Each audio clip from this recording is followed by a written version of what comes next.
Hi hello welcome to footy arena. FC Barcelona Polish goal കീപ്പറായ ഷെസ്നിയെ കൊണ്ടുവരാനുണ്ടായ സാഹചര്യം നമുക്കെല്ലാവർക്കും അറിയാം. അവരുടെ ഗോൾ കീപ്പറായ മാർക്ക് ആന്ദ്രെ ടെർ സ്റ്റീഗന് ഗുരുതരമായി പരിക്കേൽക്കുകയായിരുന്നു. ACL ഇഞ്ചുറിയാണ് അദ്ദേഹത്തെ പിടികൂടിയിരുന്നത്. അതുകൊണ്ട് തന്നെ അടിയന്തരമായി ഒരു ഗോൾ കീപ്പറെ ബാഴ്സലോണയ്ക്ക് ആവശ്യമായി വന്നു. അങ്ങനെയാണ് പോളിഷ് ഗോൾ കീപ്പറായ ഷെസ്നിയെ അവർ സമീപിക്കുന്നത്. അദ്ദേഹം തൻ്റെ ആ ഒരു വിരമിക്കൽ പ്രഖ്യാപനം പിൻവലിച്ചുകൊണ്ട് കളിക്കളത്തിലേക്ക് തിരിച്ചെത്തുകയും ചെയ്തു. പക്ഷേ FC ബാഴ്സലോണയ്ക്ക് വേണ്ടി ഇതുവരെ അരങ്ങേറ്റം നടത്താൻ അദ്ദേഹത്തിന് സാധിച്ചിട്ടില്ല.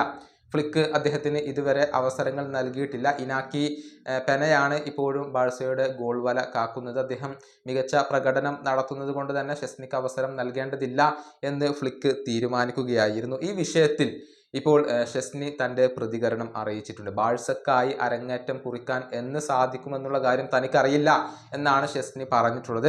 അരങ്ങേറ്റം നടത്താൻ വേണ്ടി താനിപ്പോൾ മാനസികമായും ശാരീരികമായും തയ്യാറായി കഴിഞ്ഞു എന്ന് ഈ ഗോൾ കീപ്പർ പറഞ്ഞിട്ടുണ്ട്. പക്ഷേ ഇപ്പോഴത്തെ സാഹചര്യം തനിക്ക് മനസ്സിലാകുമെന്നും അദ്ദേഹം പറഞ്ഞിട്ടുണ്ട്. ഈ പോളിഷ് ഗോൾ കീപ്പറുടെ വാക്കുകൾ ഇങ്ങനെയാണ്: ഞാൻ എപ്പോൾ അരങ്ങേറ്റം കുറിക്കും എന്നുള്ളത് എനിക്കറിയില്ല. ഞാൻ തുടക്കത്തിൽ തന്നെ പറഞ്ഞ ഒരു കാര്യമുണ്ട്, എനിക്ക് ആദ്യം എൻ്റെ ആ ഒരു ഷേപ്പിൽ എത്തണം. അതാണ് ഏറ്റവും പ്രധാനപ്പെട്ട കാര്യം. ഇപ്പോൾ ഞാൻ കളിക്കാൻ പൂർണ്ണമായും തയ്യാറായി കഴിഞ്ഞിട്ടുണ്ട്. ശാരീരികമായും മാനസികമായും ഞാൻ റെഡിയായി. പക്ഷേ എന്താണ് സംഭവിക്കുന്നത് എന്നുള്ളത് എനിക്കറിയാം. ഇനിയിപ്പോൾ ഞാൻ പരിശീലകനായാൽ പോലും ഇങ്ങനെയൊക്കെ തന്നെയാണ് ഉണ്ടാവുക. ഈ സാഹചര്യത്തിൽ നിരാശപ്പെടുക എന്നുള്ളത് ബുദ്ധിമുട്ടാണ്. കാരണം ഈ ഒരു അവസ്ഥ 100% മനസ്സിലാക്കാൻ എനിക്ക് സാധിക്കുന്നുണ്ട്. ഇതാണ് FC ബാഴ്സലോണയുടെ ഗോൾ കീപ്പർ പറഞ്ഞിട്ടുള്ളത്. ഏതായാലും ഇന്ന് ലാലിഗയിൽ നടക്കുന്ന മത്സരത്തിൽ FC ബാഴ്സലോണ കളിക്കളത്തിലേക്ക് ഇറങ്ങുന്നുണ്ട്.